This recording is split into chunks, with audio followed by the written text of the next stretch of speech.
22 رجب کی نیاز ہو رہی ہے امام کے نام پر 100% خلوص کے ساتھ ہونی چاہیے. وہ خواتین اپنا ٹک ٹاک یا انسٹاگرام بنا رہی, اس طرح ہم نے کڑھائی چڑھائی, اس طرح ہم نے وہ آٹا بیلا, اس طرح ہم نے پوری بنائی, اس طرح ہم نے حلوہ بنایا, اتنی ڈشیں ہم نے رکھی اور امام کی نیاز کی. ایک تو خود یہ دکھانا اور پھر اس کے حوالے سے جو یہ سب چیزیں نہیں کر سکتے ہیں. ہمارے بزرگ کیوں حیثیت رکھنے کے باوجود ان چیزوں میں سادگی رکھتے تھے. عاشورے کی نیاز بھی سادہ ہوگی, 22 رجب میں بھی وہی میٹھی ٹکیا اور کھیر ہوگی. کیا کریں مولانا, اگر یہ رکھیں گے تو کوئی نہیں آئے گا. ہر ایک کا دل چاہتا ہے لوگ آئیں. بھائی لوگ آئیں کہ خود امام آئیں جن کے لیے نیاز کر رہے ہو. اب یہاں پہ بھائی شہرت. تو یہ جو ٹک ٹاک کا دوسرا بڑا نقصان ہے, ننگی ہوئی جا رہی ہیں وہ بچیاں جو اتنی دیندار نہیں, اور جو دیندار ہیں وہ اپنی نماز کو, وہ اپنی مجلس کو, وہ اپنے زیارت کو, وہ اپنے 22 رجب کی نیاز کو اس طرح سے دکھاتی ہیں.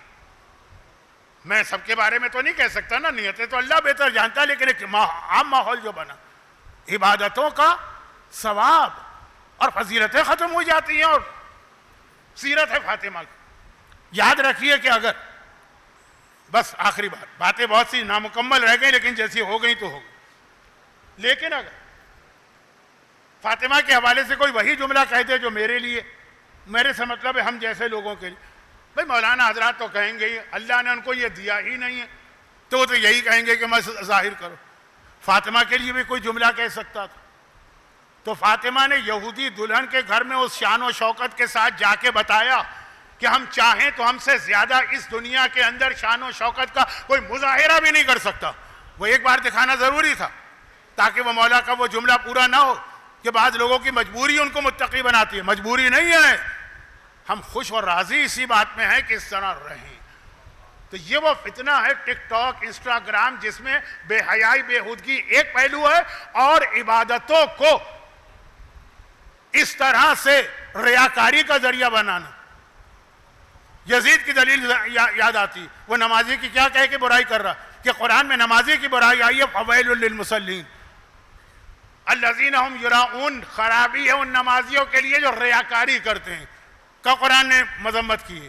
تو جب ایسے نمازیوں کی مذمت ہے تو ایسے عبادت کرنے والے, اور کیونکہ عزاداری میں میں نے دیکھا ارے نوحہ پڑھنے والیاں, مرثیہ پڑھنے والیاں, مجلسیں پڑھنے والیاں کیا لپسٹک لگا کے آتی ہیں اس کے اندر, اور کوئی اعتراض کرے گا ہمارے قدرتی ہونٹی ایسے. اب کون جا کے وہاں ان کے ہونٹوں کو چیک کرے اور مسل کے دیکھے کہ وہ ہونٹ ایسے ہیں. سیرت سیدہ, وہ ایک بات کہہ دوں, یہ جملہ بہت جلدی میں کہہ رہا ہوں, وہ والی غربت بھی اسلام کو اتنی پسند نہیں ہے جس غربت میں بھی ریاکاری ہو. کچھ ایسے لوگ بھی ہیں نا جن کو اللہ نے سب کچھ دیا ہے لیکن وہ اتنا پھٹے پرانے کپڑے پہنتے, وہ بھی ناپسند اور یہ بھی ناپسند. ہاں بس یہاں سے میں مصائب کی طرف آ رہا ہوں. ایک جملہ کہہ, ہاں جب اس راوی نے کہا تھا کہ مولا میں زیادہ سے زیادہ دولت اس لیے جمع کرنا چاہتا ہوں تاکہ اپنے رشتہ داروں کی مدد کروں اور حج کر سکوں, امام نے کہا پھر یہ تمہارا عمل عبادت. عورت پر بھی حج واجب ہے. ایک عورت نے سوال کیا میرے پاس اتنا سونا ہے کہ میں اس کو بیچ کے حج پہ جا سکتی ہوں.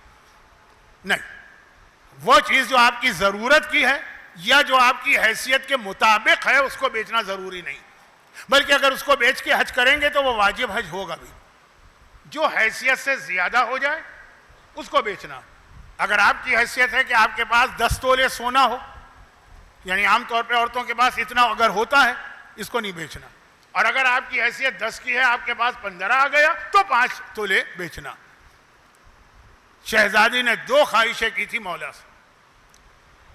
پہلی خواہش تھی کہ مجھے ماتم کے لیے ایک مکان بنا کے دیا جائے, اور اس سے پہلے ایک خواہش کی تھی جب پیغمبر کے بارے میں سنا کہ وہ حج پہ جا رہے ہیں تو فاطمہ کے گھر میں تو فاقے ہیں نا, کہا دوسری خواہش یہ پہلی تھی, ترتیب میں یہ پہلی تھی. ابوالحسن میں نے آپ سے زندگی میں کبھی کوئی سوال نہیں کیا, بس میں حج کرنا چاہتی ہوں. فاطمہ کی ظاہری اعتبار سے حج کی حیثیت بھی نہیں, چنانچہ شہزادی کی وجہ سے حج میں ایک مسئلہ بھی آیا کہ اگر کوئی آدمی حج کرے مگر جانور کے خریدنے کی رقم نہ ہو تو وہ 18 روزے رکھے گا. وہ شہزادی کے حوالے سے حج کیا، لیکن ظاہری اعتبار سے اتنے پیسے نہیں ہیں کہ جانور خریدا جائے جو حج کی قربانی. حج اتنی بڑی عبادت، خاص فاطمہ نے پیغمبر سے، مولا سے خواہش ظاہر. اور بعض علماء یہ کہتے ہیں کہ مولا سے رابطہ نہیں تھا، وہ یمن میں تھے تو بابا سے. اور ایک ماتم، اے ابو الحسن، یہ ظالم مجھے شہر مدینہ میں رونے بھی نہیں دے رہے.